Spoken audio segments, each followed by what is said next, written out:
نحمدہ ونصلی ونسلم علی رسولہ الکریم اما بعد فاعوذ باللہ من الشیطان الرجیم بسم اللہ الرحمن الرحیم۔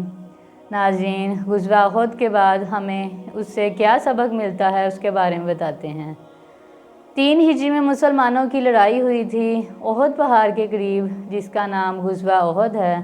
اس میں مسلمانوں کو فتح ملنے کے بعد شکست ہوئی اور بہت سارے صحابہ شہید ہوئے اور بہت سے زخمی ہوئے۔ تو اس سے ہمیں کیا اسباق ملتے ہیں؟ پہلی بات، اللہ تبارک تعالیٰ نے فرمایا جب تمہیں شکست ہوئی تو نبی کریم صلی اللہ علیہ وآلہ وسلم کا جب صحابہ سے آمنا سامنا ہوا، صحابہ کو یہ خوف ہوا کہ اب ہمیں سخت ڈانٹ پڑے گی، لیکن نبی کریم صلی اللہ علیہ وآلہ وسلم نرم ہو گئے۔ انہوں نے کہا کہ تم بھاگنے والے نہیں ہو۔ آپ صلی اللہ علیہ وآلہ وسلم نے فرمایا کہ تم اگر بھاگ جاتے تو ہم میں سے نہیں ہوتے، تم بلکہ پیچھے ہٹ کر پلٹے اور پلٹ کر تم نے وار کیا ہے۔ قرآن پاک نے آپ صلی اللہ علیہ وآلہ وسلم کے اس اخلاق کی تعریف کی ہے۔ قرآن پاک میں ارشاد باری تعالیٰ ہے وَلَوْ كُنْتَ فَظًّا غَلِيظَ الْقَلْبِ لَانفَضُّوا مِنْ حَوْلِكَ۔ اے نبی، اگر آپ صلی اللہ علیہ وآلہ وسلم اس موقع پر بد اخلاقی کرتے، سختی کرتے، یا آپ صلی اللہ علیہ وآلہ وسلم ان پر ناراض ہوتے تو آپ کے ارد گرد سے ہٹ جاتے۔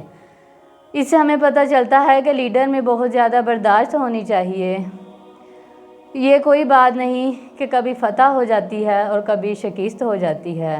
غلطی تھی کہ امیر کی اطاعت نہیں ہوئی۔ اللہ تعالیٰ نے فرمایا ہے کہ غلطی تم سے ہوئی ہے، امیر کی اطاعت نہیں ہوئی، جس کی یہ سزا ملی ہے۔ اللہ تبارک تعالیٰ نے فرمایا کہ اب رو دو نہیں کہ ہائے غلطی ہو گئی، جو غلطی ہونی تھی وہ ہو گئی ہے، بلکہ خوش ہو جاؤ۔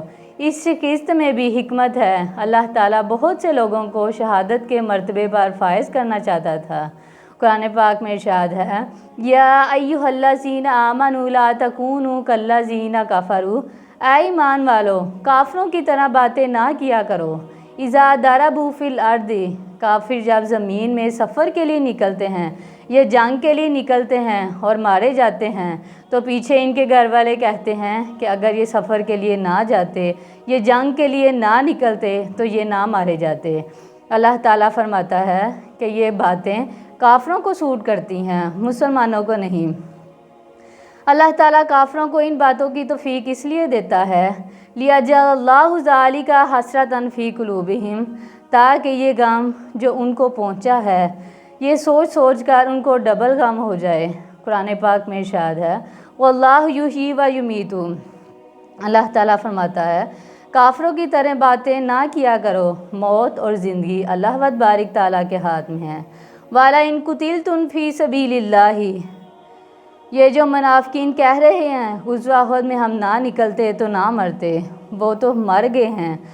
جو اللہ تعالیٰ کے پاس گئے ہیں ان کو اللہ تبارک تعالیٰ اجر دے گا۔ منافقین نے غزوہ احد میں بہت زیادہ پروپیگنڈے کیے۔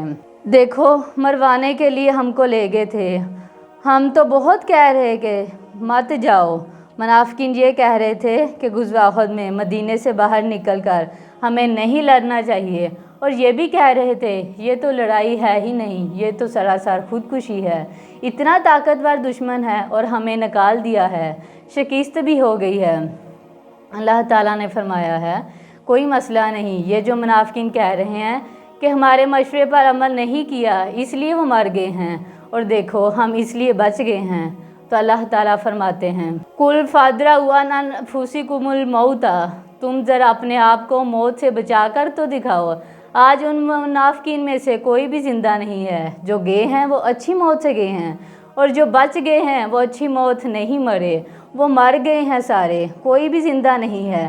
اللہ تعالیٰ نے فرمایا ہے کہ ان میں سے جس کی موت لکھی گئی تھی تقدیر نے ان کو ان سے بستروں سے اٹھا کر میدان جنگ میں لا کے مارا ہے۔ ان بدبختوں کی قسمت میں موت تھی ہی نہیں، اللہ تعالیٰ نے ان کو شہادت دینا ہی نہیں چاہتا تھا۔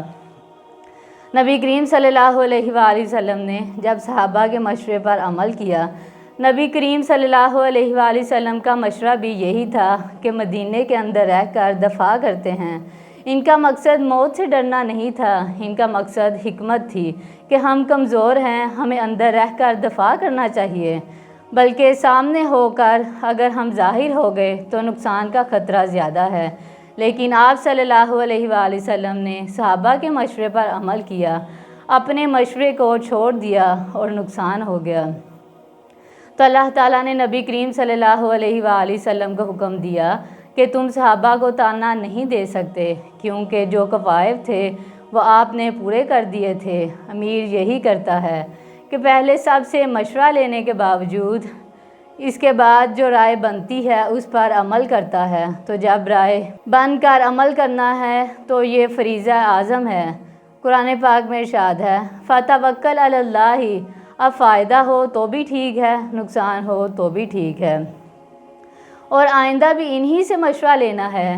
کیا اس بات سکھائے جا رہے ہیں کہ اگر ہم ہوتے تو ہم کہتے کہ انہی لوگوں کی وجہ سے ہو رہا ہے، یہ جو کچھ بھی ہو رہا ہے انہی کی وجہ سے ہو رہا ہے، آئندہ انہی سے مشورہ نہیں لینا۔ اللہ تعالیٰ فرماتا ہے اب بھی انہی سے مشورہ لینا ہے۔ شاورہم فی الامر، کیونکہ اللہ تعالیٰ آپ کو قیامت تک کے لیے اصول سکھا کے جا رہے ہیں۔